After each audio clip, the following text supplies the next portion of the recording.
So Torres Farm. I love Torres Farm. This place is like a tour of the world. All the world's major tourist attractions.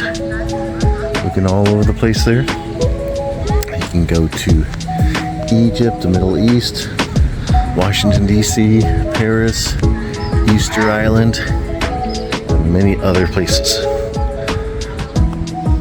It's a nice little trip into the exotic. They call this the happiest place in CAVITE.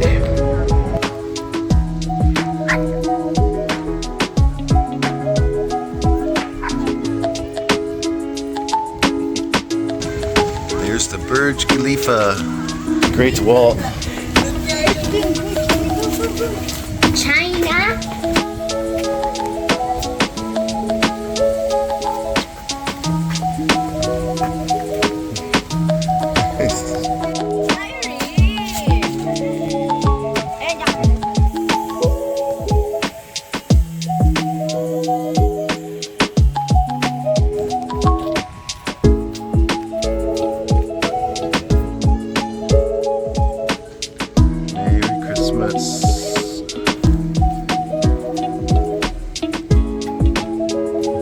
Looks like the Parthenon.